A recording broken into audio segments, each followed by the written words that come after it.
So, you know we are the TUM School of Management. You know we're one of Germany's top universities, Triple Crown accredited, with world-class research, teaching and learning.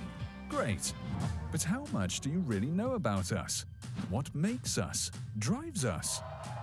Uniting management and technology, TUM School of Management stands at the interface to engineering and science, contributing to solutions for today's grand societal challenges. We educate responsible talents, leaders and decision-makers of the future. Our large community embodies awardees, alumni, students and researchers from all over the world. Deeply intertwined with the economy, we do not only teach, but drive best practice. We are curious about the new, thinkers with imagination and a passion for excellence. We are creators of a sustainable world, doers with an entrepreneurial spirit. We approach one another with respect, collaborate productively, and charm with our famous cozy collegiality. Digitalization and its opportunities define our research, inspire our teaching, and strengthen our students' learning experience. In order to fulfill our mission in educating responsible talents, we strive to go further, expanding our research and study programs to our new TUM Campus Heilbronn, where we tailor our programs to the demands of the region's many family-owned enterprises and hidden champions, preparing for a digitalized world. You see, it is the details that define us, giving you the skill set to get a head start in your career, empowering a new generation of leadership. TUM School of Management, uniting management and technology.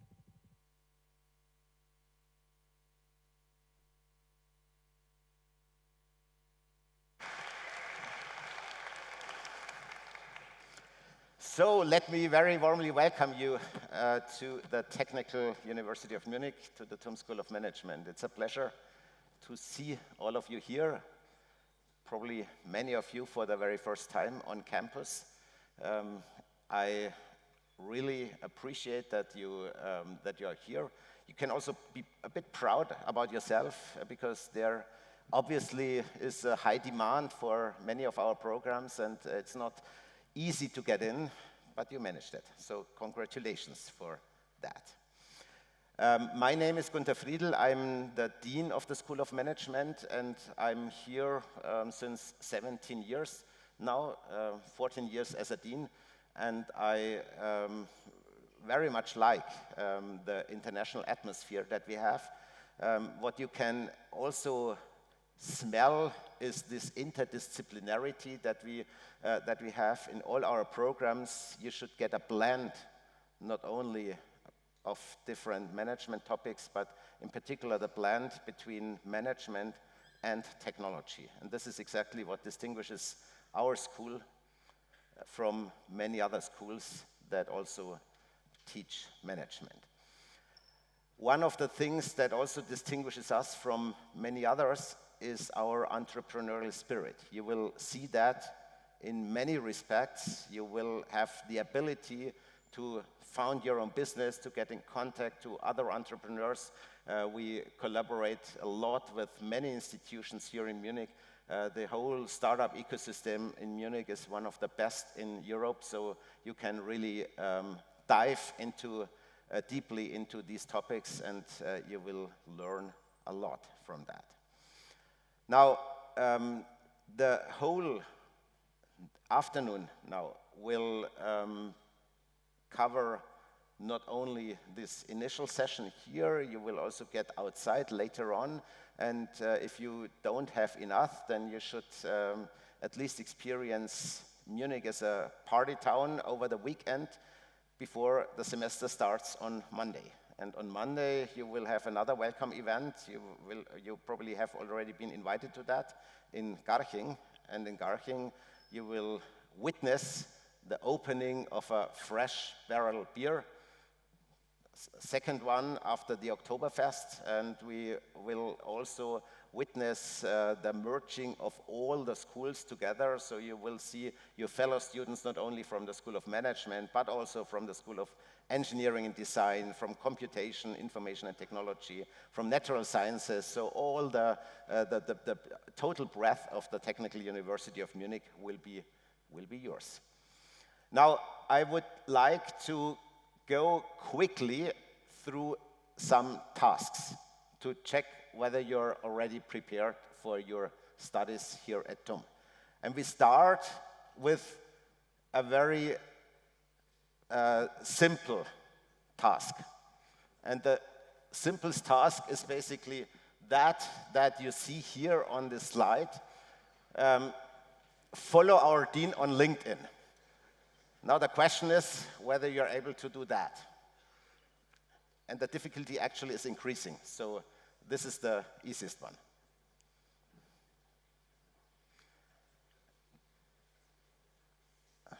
Okay, some of you already know how to use your smartphones. This is important. If you have done that, then a more difficult one is our social media accounts of the School of Management, being it LinkedIn, Insta, or whatever. If you have done that, then you can start with asking questions to a new system that we have implemented just a couple of months ago. It is called Peige.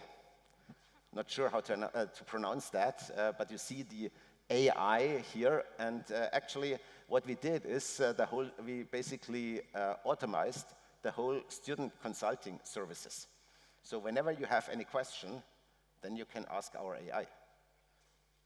That is a tremendous step from what we have done half a year ago, where we basically did provide the consulting on a one-to-one basis.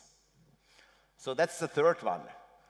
The fourth is our code of conduct. And what we want you to at least embrace is the values that we share. And in order to get an idea, we would be extremely grateful if you also go into that website, learning about our values. You see honesty, fairness, trust, respect, integrity, diversity, and equity. And again, that you can basically confirm that you are adhering to these values also here by pledging your support. And now we come to our fifth one, the Alumni Club. You might be asking yourselves, why should I join an alumni network today? And the reason is that you will benefit from the contacts to the alumni very early on, because you might look for an internship. And it's more easy to get access to internships by just asking your fellow students that graduated here 2 years ago, or 5 years ago, or 10 years ago. And there is a strong network. So join this network and benefit from this network, because that is exactly what the university is all about. It's creating networks, not only to your fellow students, but also to those who graduated 10 years ago. And once you graduated, you might basically then give back to those who will follow you. So this is the fifth one. The sixth one that I want to emphasize also quite deeply is our entrepreneurship education. We have, I would say, what some call the broadest entrepreneurship education that any university here in Germany has to offer. 10 professorships alone in entrepreneurship education. And we do that because we believe that entrepreneurship is the source of innovation for our economy, for our society. We want you to behave entrepreneurial. We have strong collaboration with an institute called Unternehmertum. We have Christine Heuwing here as a representative from Unternehmertum, and by just collaborating here, you will get an entrepreneurial spirit that will benefit you, whether you became an entrepreneur for yourself or whether you simply became an employee of a large organization. Entrepreneurial spirit is desperately needed everywhere in our society. And now I come to the 8th task. And this is now the most important one. And this is where I really are happy that we have this opportunity today. We were able to get one of the most interesting and most experienced tech guys from the United States to us. We're happy to have Greg Lavender here. Greg Lavender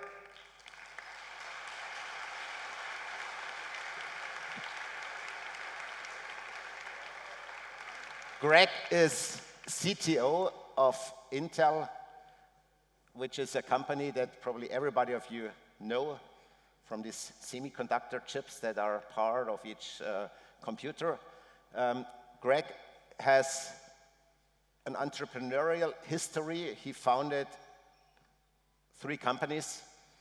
He also was professor for computer science for 14 years at the University of Texas. He was a CTO of different companies, including VMware, Citigroup, and some others, and he is one of the most experienced guys in the technology arena. And his presence here is something that values us a lot. We appreciate that, and the floor is now yours. Thank you very much. I give you now the presenter. Thank you. So you might be expecting a deeply technical talk, but that's not what I'm going to do. I'm going to give you a deeply historical talk about Western culture, but also including Middle Eastern culture and Chinese culture that have created the world that we live in, which you may not have learned about in your other education, to give you a perspective about the rich cultural history on which technology is built, and as your generation, enters the AI era, right? There's some lessons to be learned here that can carry us forward to live up to the values of what you just heard with this institution. So I will bring up some technical topics and more toward the end, but I want to give you a cultural history in a very rapid-fire set of pictures. I'll say a few words. There'll be some text on the screen. I just recommend you read the text on the screen because I don't read it myself. But I want to give you a cultural historical lesson first. So you may have heard this term. It's sometimes contributed to Isaac Newton of standing on the shoulders of giants.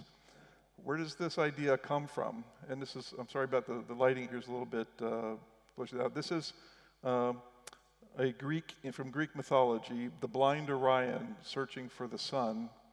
And this is a painting. I've taken this picture myself. It's at the Metropolitan Museum in New York. If you ever go to the Metropolitan Museum, you should look up this picture.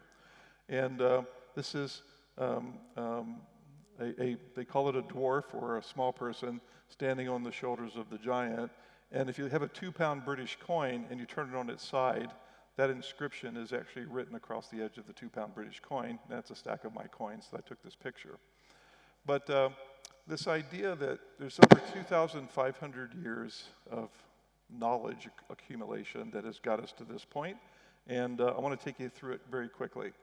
So where does this term come from? It turns out that it's actually the first person on record to have said this was Bernard of Chartreuse. If you've been over near Grenoble, there's a monastery over there. There was a Carthusian monk monastery, and it was actually the Bernard of Chartreuse who first coined this term of standing on the shoulders of giants, according to John of Salisbury in 1159, but also Isaac Newton in contributing the work in optics that was done by Robert Hooke made the famous that the British put on the side of their coin about standing on the shoulders of giants. And today, all of us stand on the shoulders of the people that came before us to create this new world. Samuel Taylor Coleridge says the dwarf sees further than the giant than when he has the giant shoulders to mount on.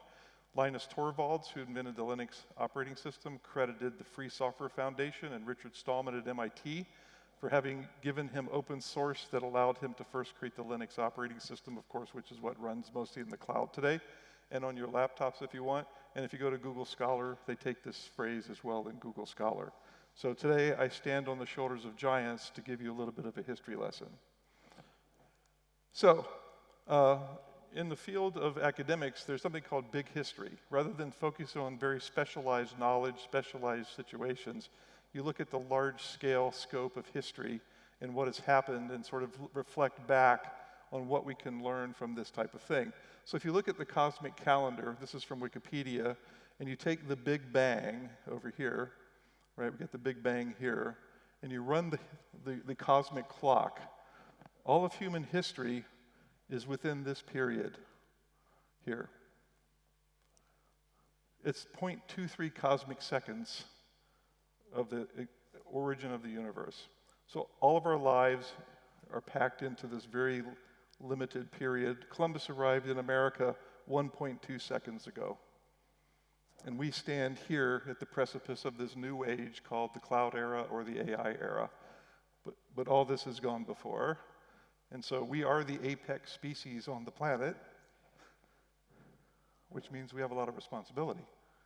If you read the latest World Wildlife Foundation report, we're destroying the rest of the species on this planet, the oceans, et cetera. We need to do something about that, and technology can be the things that helps us, for example. So back when university students were going to universities in Europe, you had to know Latin. And the first textbook, college textbook, that was widely used in Europe was called the Margarita Philosophica, published in 1503 by a Carthusian monk named Gregor Reich, a German monk.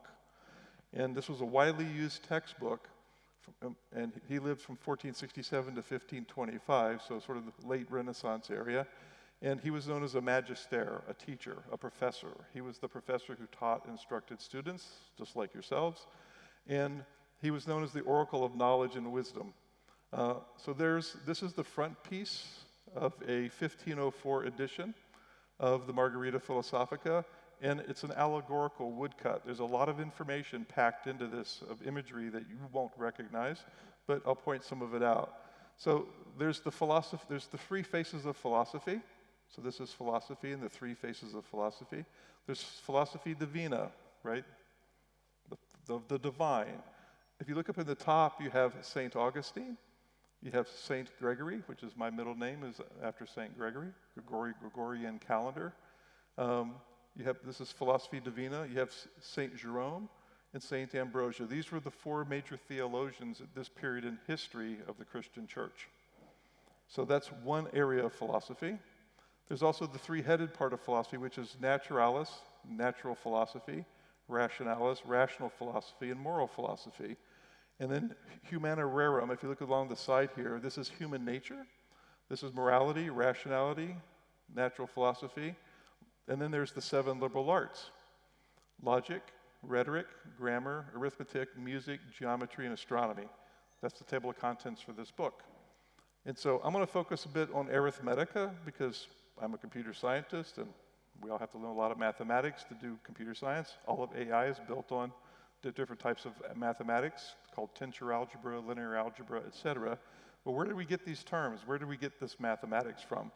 And down here at the bottom, you have Aristotle and you have Seneca. They represent philosophy of nature, natural philosophy, which today is called physics, and moral philosophy, Seneca.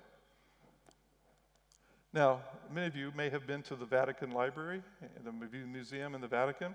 This is Raphael's famous painting of the school at Athens.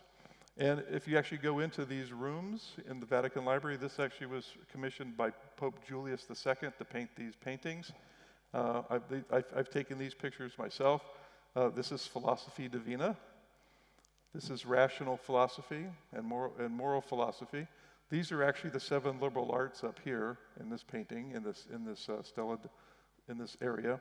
And just for fun, I photoshopped myself in to the picture as a kind of forced selfie. But that's actually this is actually this piece of material by the side. Look how gigantic this room is in these paintings, right? But there was me looking up at my idols. And if you look at the way this book is organized, it's the Roman Trivium, which is the undergraduate curriculum, where you learn grammar, like Latin grammar, Latin use of Latin, proper syntax and semantics. You learn dialectics, which is Aristotelian logic. Aristotle defined the first use of logic and the way to reason. How do you reason logically? It's called a syllogistic logic. And then they have rhetoric, which today we just call blogging, right? Or tweeting, or whatever we want to call ourselves. And then Boethius, which I'll talk about in a minute, is the graduate program where you learn arithmetic, which is pure numbers, Platonistic mathematics like geometry. You have music, which are numbers in time. Geometry is numbers in space, and astronomy is numbers in space and time, predating Einstein's definition of space and time. And then additional topics for natural philosophy, as I said, is physics, moral philosophy, rational philosophy, and physiology. This is a picture of an actual Margarita Philosophica, and the front page without the coloring on it. And by the way, that's the teacher, the professor. We still wear robes, we still wear hats, we still teach the disciples and the students, and I have a lot of bookcases just like this, so not a lot have changed. I used to be a professor and I would hand out diplomas at graduation. That looks a lot like today. So here's Boethius from the 6th century. This is the teaching from the Quadrivium in the 6th century BC. He was a proconsul of Rome. He actually was executed because he was involved in a conspiracy that upset the Christian emperor of the time, and he was executed. I was lucky that hasn't happened to me yet. And then here's the actual table of contents, and I'm going to focus on the arithmetic. It's called arithmetic of species, to give you a foundation on this technology. Many people don't realize that during the Dark Ages, the church suppressed a lot of ancient wisdom and knowledge from the Romans and from the Greeks because it was considered pagan. It was anti-Christian. And so the knowledge was suppressed, except in the Arab world, it was retained. It was used to educate people in the Arab world, but the European world was kept in the dark. If you've ever read Umberto Eco's The Name of the Rose, the topic of that book is exactly this, that knowledge was suppressed and it was kept in this library, in this monastery up in the Alps. And if you haven't read The Name of the Rose, there's a Sean Connery film about The Name of the Rose. I'd recommend you go watch it. But this idea of base 60 arithmetic, our computers today use what base number system for computing? 64 bits. We use base 64 today in our computers. They were using base 60 to do celestial calculations for astronomy. And what do we use today? Base 10. Why do we use base 10? We have 10 fingers. But computers use base 2. I'll talk about that in a minute. So this book is a Latin translation of the book of algebra by Al-Khwarizmi. Who was Al-Khwarizmi? He was from Uzbekistan, and he was a professor at the School of Wisdom in Baghdad, and he invented the idea of algebra, which are rules of equating and restoring. So this is a picture of a postage stamp recognizing Al-Khwarizmi. The word, he's from Uzbekistan. As I say, he's at the House of Wisdom in Baghdad. This book he wrote in English would be considered The Rules of Balancing and Restoring, which is what algebra is. And algebar is where the word algebra comes from in Latin. Al-Khwarizmi becomes algorithm in Latin, and algorithm becomes algorithm in English. So if you go back to the school at Athens and we say, there's a lot of people in this picture, and I've actually got, this is a short version of a much longer presentation, or actually a course that I give on who are all these rational thinkers centered around in Plato and Aristotle. So, by the way, the visage or the face of Plato is modeled after who? Does anybody know? Raphael lived as an artist in the 1500s. That's Michelangelo representing Plato. And so there's other pictures, other people in this picture. This here actually happens to be Ptolemy, his back to you, holding the earth, because Ptolemy understood the planets This is Zoroaster, who's holding the celestial sphere of all the constellations and all the zodiac things. This is actually the face of Raphael's father. But let me go through this idea over the last 2,500 years in academia, even today, we have a dichotomy of thinking and ideas. One is this idea of the abstract versus the concrete, right? Something is, mathematics seems abstract. You execute it on a computer, it becomes concrete, right? In physics, we have theoretical computer science. I'm sorry, in physics, we have theoretical physics, and we have experimental physics, right? When the Nobel Prize is awarded, it's often awarded to a theoretician. Just this week, the Nobel Prize was awarded to 2 experimentalists that used AI in physics. Plato's Timaeus is essentially this idea that there's a Platonistic world that's of perfect forms, like perfect geometry, perfect numbers, perfect circles, perfect squares. But in the real world, things aren't perfectly round, they're not perfectly square, they're not perfect triangles, they're sort of examples of that. I think that's hold these 2 things apart. In the metaphysical or the Platonistic world is this idea of universal forms. And then you have Aristotle's ethics, which is realism. Aristotle is holding his hand down, pointing to the earth and to the world, that the world teaches us its imperfections, it's physical, it's statistical, it's not amenable to perfect analysis. Now, this is Pythagoras, and Pythagoras, everyone's heard of Pythagoras. He's a pre-Socratic philosopher, so he predated Socrates, Plato, and Aristotle. And he came up with this idea of what he calls the harmony of the spheres. And he imagines that we have the perfect circle is unity, perfect duality is two circles together. Might think of it as a couple. And then you got harmony, where they're basically the harmony of the spheres. And so when the ancients studied the planets and the motions of the planets, they considered that the harmony of the spheres, because they moved around and they evolved. We had solar eclipses, lunar eclipses, and they understood all of this. And so, but they just didn't have the sophisticated mathematics, and of course this is the musical scales. If you know music, the perfect musical scales. And so if we go back, then we say, okay, well, this is Euclid. Here, this is Pythagoras, but who is this person? Has anybody ever heard of Hypatia? Anybody heard of Hypatia?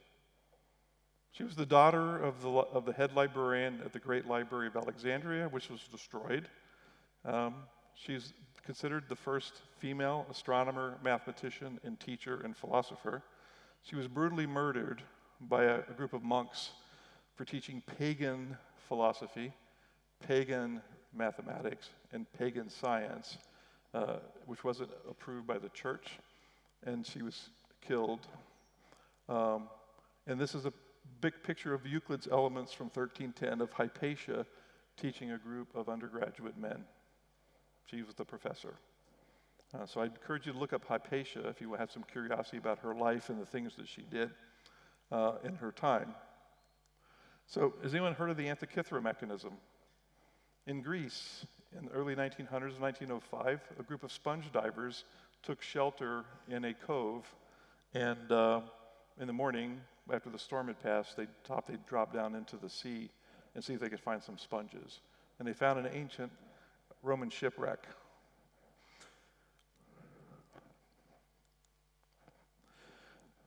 Sorry. They found these encrusted gears. They seem to be brass gears encrusted. So this is 1905. This device, we believe, was invented or created in 205 BC. And it seems, because it's a bunch of gears, it seemed like some kind of mechanical device. And who was famous for building gears in 205 BC? Archimedes. He beat off the Romans in Syracuse, the Battle of Syracuse, by using a catapult. And he knew how to do gears to lift heavy rocks and stones. He built pulleys and things like that. So this thing has been a puzzle until just recently, when scientists using an MRI machine were able to poke beyond the crusted metal and actually reverse engineer the gearing mechanisms. We all know what a leap year is, right? Okay, how do you calculate half a year with a gear? That's a really hard problem. It's really hard to make clocks. This is actually a celestial clock. It maps out into the future, eclipses, lunar eclipses, solar eclipses, the motions of Jupiter, Mars, Venus, Saturn. It maps out the motions of the heavens. Why would that matter? Well, if you're figuring out what your religious holidays are, you're figuring out when the best opportunity is to plant something, or you're expecting a lunar or solar eclipse, they could calculate a solar eclipse 18 years into the future using this device in 205 BC. So this is the first analog computer. We consider this the first analog computer. And how did those ancient people figure all this stuff out and engineer this thing? Nobody really knows, but they did. That's called innovation. Here's actually the gearing. If you actually take an X-ray or an MRI picture of this, you'll think it's a bunch of interlocking gears of different dimensions with different numbers of teeth. Which base arithmetic does it use? It uses base 60 arithmetic. Where does base 60 arithmetic come from? The Babylonians. The Babylonians were the people that lived in Mesopotamia. Today we call that Iraq. They had figured out to use base 60 arithmetic to calculate the celestial movements of the planets. It's a fundamental fact of nature. So, if Pythagorean cosmology then, which was known, was this idea of these Platonic lambdas. So you have the linear series, 1, 2, 3, 4. We all know that one. The arithmetic series is a power of 2 series. 2 to the 0 is 1. 2 to the first power is 2. 2 to the second power is 4. 2 to the third power is 8, et cetera, et cetera. Does anybody know computer binary arithmetic? Right? All of our computers use that arithmetic quantity. We use binary arithmetic. Every computer uses binary arithmetic. Your iPhone uses binary arithmetic. Everything's in binary in your device. And then geometric is this other, just remember that one. I'll come back to that in a minute. This is Typus Arithmetica. So this is the chapter on arithmetic that I mentioned a little ago. This is the Arithmetica, one of the 7 liberal arts. And what this picture is showing you, again, I'll try and get out of the way here so you can see it. This is Typus Arithmetica. There's a little flag here called Boethius. So this is Boethius. Remember, he's the guy that's using algebra. He's using Al-Khwarizmi's algebra to teach mathematics. And this is Pythagoras. He's the old guy. He's the young guy. And the old way of computing was what's called a Roman calculating board. It's not an abacus. It looks like an abacus, but it's not an abacus. And these stones are called calculi in Latin, little stones for doing calculations. And they would run a contest to see who could compute faster. Can you compute faster using the old way of using a calculating board like an abacus and doing a mathematical calculation to pay your bills or balance your checkbook, versus this style, this is a wax board, and there's a stylus, and you're using the Hindu number system, and you're basically using Al-Khwarizmi's techniques of algebra. And this person would always win. They'd be faster, and they could erase. They could heat up a little rag, they could wipe out what they just wrote down on the wax board, and they could basically start all over again, where this person had to reset all the stones. I'll come back to this in a minute. And notice on the dress of Arithmetica, there's the 13927 you saw with the Pythagorean tetrachus. And you've got 2 to the first is 1, 2 to the 0 is 1, 2 to the first is 2. This is Hindu 4, because it's a Hindu Arabic numeral system. This is a Hindu 4, and this is an 8. So this is your binary series, right? And they would then calculate using that. And I'll come back to this in a minute. So before I do that, though, I want to talk about recursion and algorithms. Anybody write code? People know what recursive algorithms are, what recursion is? I'll give you an example of recursion. Recursion is odd, right? It's a different way of thinking, writing recursive algorithms. But if you think about it, Euclid figured out that how to write recursive algorithms. The greatest common denominator calculation in basic algebra is a recursive algorithm. But here's an example of a recursive algorithm. If I want to know if a number n is odd, how do I compute that? Well, if n is 0, that's clearly not odd, so that the answer is false. But if, let's say, n is 5, then I would say, if it's not 0, then ask if it's even. So you compute even of n minus 1, and it recurses and calls even, and then even calls odd. So you got odd calling even and even calling odd, in almost like this infinite circle. So when the if conditional stops. Well, it turns out that Escher models this exact algorithm in his art. That's an example of recursive art. One hand writing the other, which seems improbable and impossible. I don't get this, sorry. This is the first use of a selfie in art as well. There's a recursive painting. Raphael painted himself into the picture next to his father. So there's your first selfie. So let's talk a little bit about truth and false. What's fake news? It purports to be true, but in fact, if you study it, it's false. So we have a real problem today with deepfake videos, deepfake news, right? Particularly during an election year in the United States and other countries. So this idea was not unknown to the ancients, and this is Parmenides. He's a pre-Socratic philosopher. He'll come up in a minute.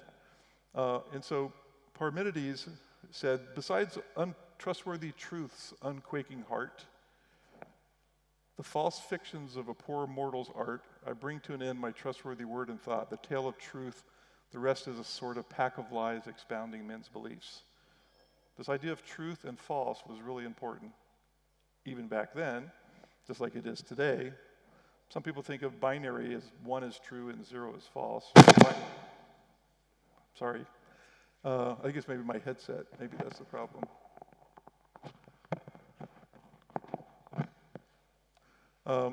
And actually, George Berkeley, the philosopher, also said, truth is the cry of all but the game of the few. Few men think, yet all have opinions. So that's fake news. And here's Typus Logica. So I wanted to sort of the sister of Typus Arithmetica. This is a really interesting and complex piece of woodcut art. This is Logica. Over here is Parmenides under a rock. Logica has a sword. It's called a syllogismus. That's Aristotelian logic, true and false, right? A and B, A or B, A and B implies C. That kind of logic. Propositional logic, we call it today. And there's nature here, and it says infallibilia, that nature is Aristotelian. It represents the ground truth of nature and the world. It's not Platonistic in terms of the abstract, it's the concrete. But logic is something you do in your head. It's logical or it's illogical. Logical or illogical. And here you have a rabbit, poor little rabbit, called Problema, the problem, being chased by 2 dogs. This one seems to have a lot of energy. That's Veritas, dog of truth. And this is Falsitas, who looks really tired and exhausted. This is falsity. So when you want to solve a problem and you need to consult with nature and use logic to reason, causal reasoning, what is AI today? Causal reasoning automated through large language models and transformers to create ChatGPT. Sometimes it hallucinates, just like humans. And so this is very prescient in terms of, if you think about the fact that they're teaching college students in 1500 these concepts. Now, let's get to the future. So today, we're in the cloud. It took centuries to scale the Babel. This is the Tower of Babel. If you've ever been to the Kunsthistorische Museum in Vienna, you'll have seen this from Bruegel the Elder, wonderful piece of art. We aspire to be like gods and reach for the clouds. AI is happening in the cloud, so we'd like to learn. But before I go there, we had to first develop a way of thinking using Veritas and Falsitas. So before, it was always deductive logic. Aristotelian logic is deductive. We deduce, we have a set of axioms, we apply a set of principles, we try and deduce the truth. This was the basis for how logic and arguments were considered and decided. But Francis Bacon created what was called the Baconian method, which became the scientific method. British philosopher, father of Empiricism and the Baconian method. There's something else called inductive logic. So for the first time since Aristotle, which is over 2,000 years, he invented a new logic, a new way of thinking, which today is what we do in science. We use deductive logic in mathematics, deductive. We use inductive logic in much of science and physics, etc. So he also created an encoding mechanism of encoding the Old English alphabet into what looks like binary, right? So A is AAAA, A is 000, B is AAAB, 001, 0010. So he basically used essentially alphabetic binary to encode and encrypt, the first use of encryption, right, to encrypt messages that were written in English into a binary form, which most people didn't understand. And this idea, this picture, this is my personal copy of the 1640 English edition of Bacon's earlier 1623 Latin publication. It's got an updated picture in the English edition. These two towers are called the Pillars of Hercules. Has anybody heard of the Pillars of Hercules? What do the Pillars of Hercules represent? One is the Rock of Gibraltar. The other is one of two peaks in Morocco. And the Mediterranean was the known world.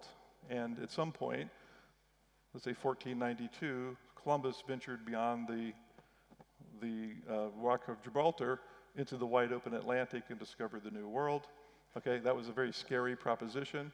And essentially what you have is, this is allegorically representing that if you pass through the known world, and this is Oxford, this is Oxonian, this is Cantabria, this is Cambridge, and you use science and you unify mundus visibilis, the visible world, the world of infallibilia, nature, and mundus intellectualis, the pure Platonistic thinking world, the logical deductive world, with the inductive world. You bring those two ideas together, you create new knowledge.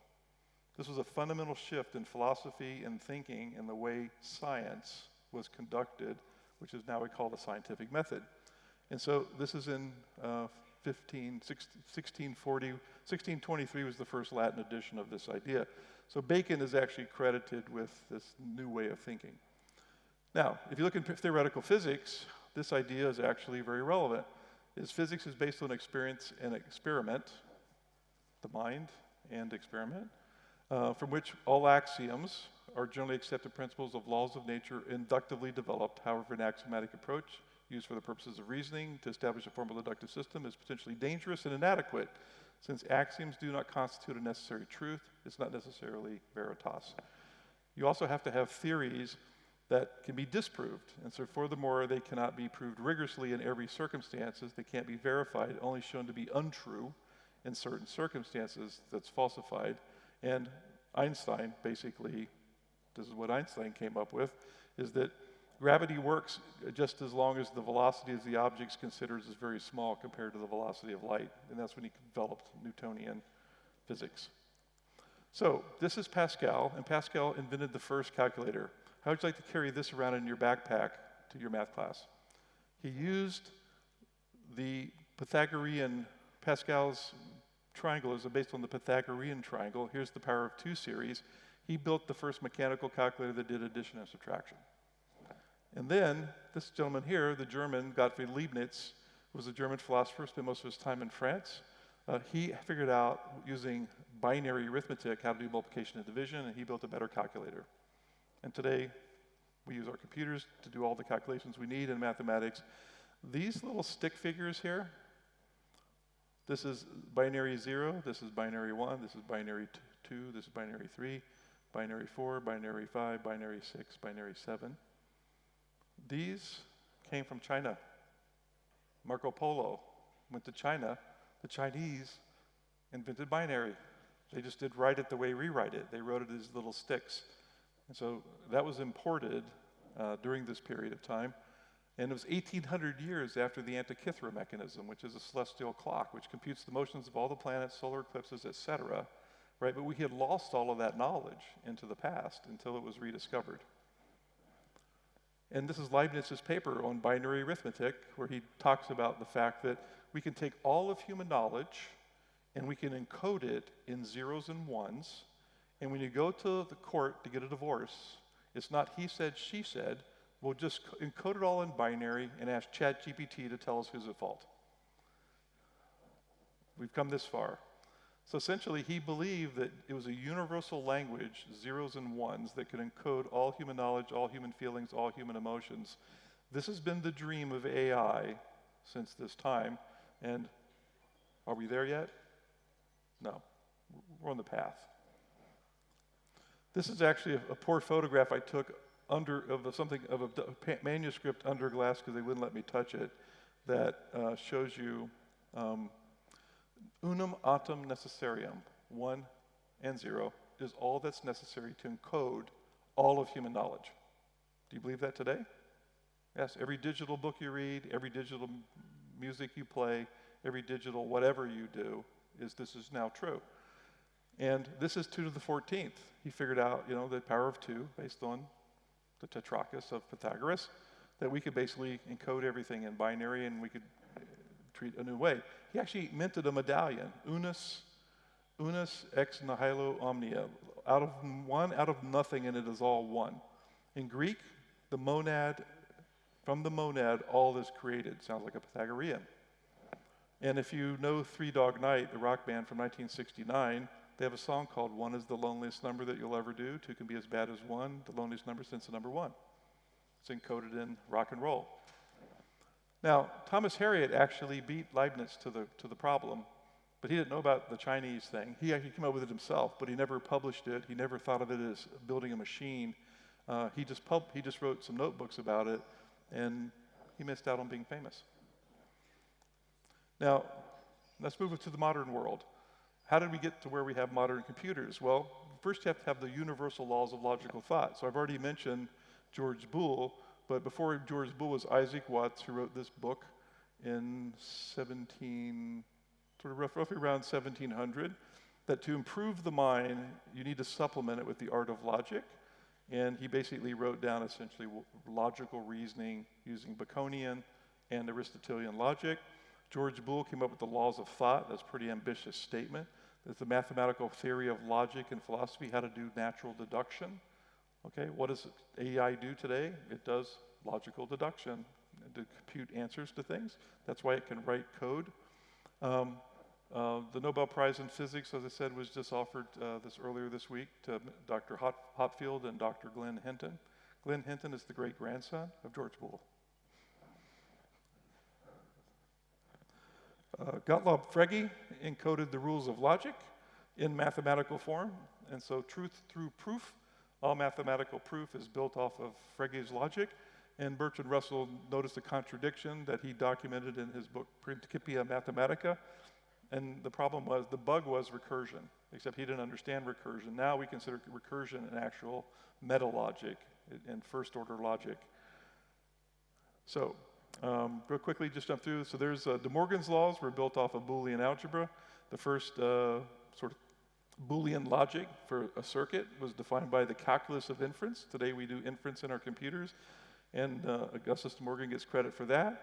And then, of course, we have to have electricity and magnetism. So Alessandro Volta, the Italian, first did some experiments with conductivity and magnets in terms of creating a battery. Michael Faraday intuited a lot of the electrical principles. If you go to London and you go to the Royal Institution, you can go visit Michael Faraday's lab. His original lab is still there. James Clerk Maxwell mathematized the rules of electromagnetism into what are called Maxwell's equations. If you study electrical engineering, you learn those. And then Oliver Heaviside made it practical to use it in building machines. The laws of thought, so using Boolean logic, Claude Shannon figured out how to take this abstract mathematical logic and map it onto digital circuits. Okay, so you get your circuit diagrams here, which we now do at great scale. And then this is the von Neumann architecture on which your phone and everything else is built today. And then Alonzo Church, nobody ever heard of him. He was a professor at Princeton. He had one famous PhD student named Alan Turing. And Alan Turing got his PhD at Princeton under Alonzo Church, and he came up with the idea of the Turing machine, which is a mathematical model of a mechanical computer that can compute anything. But it was based on Church's original work for what's called the lambda calculus. Every current programming language has its roots in the lambda calculus. If you program in Python, Java, C++, C, Rust, whatever you program in, it's based off of this mathematical expression. And this is called the Y Combinator. There's a VC company called the Y Combinator based off of this idea. The Y Combinator is a universal recursive function. Recursion built into programming. And then, of course, in 1947, John Bardeen, Walter Brattain, William Shockley invented the point contact transistor. By the way, John Bardeen is the only physicist to have won the Nobel Prize in Physics twice.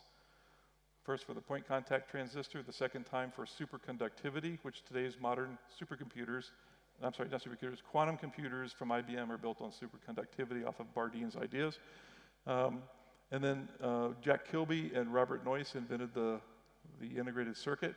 I actually got to meet Dr. Noyce. He's one of the founders of Intel. along with Gordon Moore and Andy Grove. I met him, I gave a talk at a conference in May of 1990 as a PhD student, and he came up to me with some really good questions about my research and gave me some pointers and some ideas. A month later, he was swimming in a swimming pool in Austin, Texas, had a heart attack and died. Had he lived, he would have shared the Nobel Prize with Jack Kilby. So finally, here we are in the modern world with the ancient duality of the abstract versus the concrete has merged. Because today, we don't use calculi stones, we use transistors at high density. For today, like a typical CPU has billions of transistors that can do our computing. We believe by the end of the decade, we will have 1 trillion transistors on a die the size of my thumbnail. That's an entire rack of computing on the area of your thumbnail by the end of the decade. In software, we don't use a wax tablet anymore. We write code, and we do it in binary. So all that ancient knowledge was missing one thing: the universal laws of thought, the universal laws of electromagnetism, the universal laws of computing, all of which have been invented in the last 100 years. So all that history, 2,000 years of history to get us to this point. Let's not screw it up. Okay, in 1977, I first logged into the internet because my father was a computer scientist starting in the 1950s, and this was the internet in 1977. I logged into the internet at this place here. This was one of the nodes that was on the internet in 1977. Today, we're in the cloud, right? We all connect to the cloud. If your device needs to be rebooted, you reboot it, everything still works. Your laptop, you reboot it, still works. Your tablet, what have you. How do you reboot the cloud? You don't. It's always on. It might have some glitches, but it's always on. So how do we turn it off? You don't. It's always running. What if it goes rogue on us? How do we shut it down? You don't. It's distributed. It's survivable. Well, chaos reigns within. Reflect, repent, and reboot. Order shall return, except in the cloud. That's a haiku. Now, everything's being connected, and the internet today is a fractal. This is a relatively recent version of what the internet looks like. Of all the endpoints in the internet represented as a fractal. Where are you? Well, you were here safely at home at work. You went out for a coffee. Someone here hacked into your laptop, snooped your password and credit card. Unless you're using full encryption. Encrypting your hard drive, encrypting your communications, right? You gotta be careful when you connect into the internet today because there's lots of bad people lurking there, right? And there's lots of AI now that's trawling the internet, looking for vulnerabilities and probing your laptop to see whether it can get in using some clever attack vector. And then what about your thoughts and ideas? All your intellectual property, all your papers, my slideware, it's all out there, right? And again, you know, your unencrypted personal info is sort of one of these photons or electrons. So everything's photons and electrons, everything's binary, right? And so what's next? Quantum computing, Gen AI, AGI, nanotech, genetic engineering, cyborgs. What about privacy and ethics? Should we forget about that one? No. This is the biggest challenge of your generation. How do we use this stuff ethically? Okay, it's wonderful technology. I've spent my whole career, 40 plus years, doing it, creating it, growing with it. But the machine does not isolate us from the great problems of nature, but plunges us more deeply into them. So we have this great historical, cultural legacy from the world, right? Chinese binary, Middle Eastern algebra, technology, Western logic, Western empiricism, right? I don't mean empiricism in terms of nations, I mean empirical science, understanding thought, logic, truth, false, attacking the world using the scientific method. So this is my Lego kit version of Rodin's The Thinker. So we have a lot to think about and a lot to basically carry forward. But I'm old, so I'm not going to be around. You're going to be around. So you guys need to decide what kind of world you want. I've helped give you this one with millions of other people and engineers around the world working to create it. So it's our gift to you, and you have to decide how you, as students at this university, as citizens of Europe or the world, what world do you create and how do you manage it? so that we don't destroy the planet and we don't destroy civilization, because it's just going to be an empty rock if we do that. So that's what I have to say. Thank you very much. And my final comment is my favorite poet, Menander. Seize the day, carpe diem. When you're moved to find out who you are, study the graves you pass by. Inside rest the bones and weightless dust of men or women, once kings or queens, and tyrants, wise men and wise women, and those who took pride in their noble birth, their wealth, their fame, or their beautiful bodies. Yet what good was any of that against time? All mortals come to know Hades in the end. Look toward these to know who you are. This is a lot of wisdom from 300 BC that's still true today. And I think this goes to the heart of who you want to be, how you conduct yourself in the world, and be part of creating the future for the next generation. That's my advice to you. Thank you.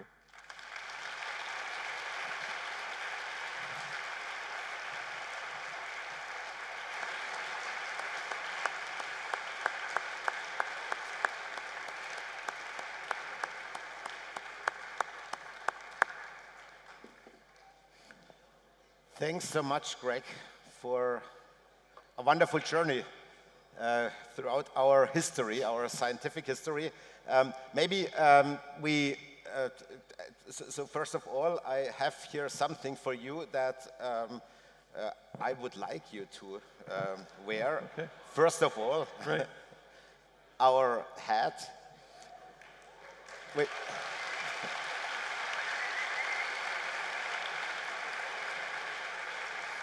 Maybe we should. Not sure whether you can wear them directly. These are our socks, but maybe for your flight back. Yeah. I have to say, at Intel, if you ever go to California, Silicon Valley, go to Intel headquarters in Santa Clara. We have an Intel museum that starts all this, from the whole history of the company. And we have socks exactly this color that say Intel. And finally, since you have been able to go to the Oktoberfest, you get the Oktoberfest heart from Thank you very TUM. much. Didn't you say something about beer later? Yeah. Yeah. So I'll eat this on the plane back to London tonight. Keep my blood sugar going in my head so I don't fall asleep. Okay. All right. Thank Wonderful. you very much. Yeah, thanks so much, Greg. That was a fantastic. Any questions? talk. Or? Yeah. Take one picture with the students in the background. Did you want to do? Take one picture with you and the students in the background. Okay. Yes. Yeah. Okay. Yeah. Okay, then we can leave Put that this here. here. Did we have time for Q&A or did I run over? Yeah. No, the two of us. Two of you. Okay. And the students in the background. Who does not want to be in the picture has to duck. Okay? So. 3, 2, 1. Perfect. 1. 3, 2, 1. Okay, wonderful. Thank you. So thanks so much, Greg. Thank you. It was wonderful to have you here. And by the way, he promised to stay now for what comes, at least for another half an hour or so. Yep. So you can approach him, you can ask him questions if you are interested in directly communicating with him. At the same time, I just want to tell you what you now can expect. And in order to have that, we need another slide. Maybe we have it here. Not sure. Okay. Click it. Yeah, in the meanwhile. Yeah, Greg is able to switch to the next slide. Thanks for that. So, first of all, the previous one. So, there are a lot of information booths out there. You see that we have fun games, we have networking opportunities. We have to thank Gusto for having a food truck outside, so you get some pizza for free. We also have a photo booth where you can take a photo with your fellow students. And there is also the opportunity to win a TUM varsity jacket. So you see it here. You just need to capture the best moment you have today, post it on Insta with the right hashtag, and then you're able to, you're basically part of the drawing for one of these TUM varsity jackets. Now, the last slide, and I maybe, okay. The last slide is how do you find your fellow students in your programs? We have a number of programs that are here, and we have this color code. So who is in a Bachelor in Management and Technology, for example? Excellent. So you're the blue ones. You pick up your blue colored printing. You have it already, and then you find directly your colleagues from your program.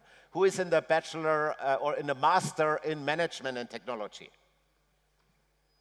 Okay, wonderful. So you have seen that. Master Management and Technology is the red one, and you also see all the other programs that are presented here. So this is the opportunity to get to know your fellow students from your programs. I wish you a wonderful afternoon. I'm really happy that you're here. All the best for your first semester at TUM, and thank you so much. Okay, das war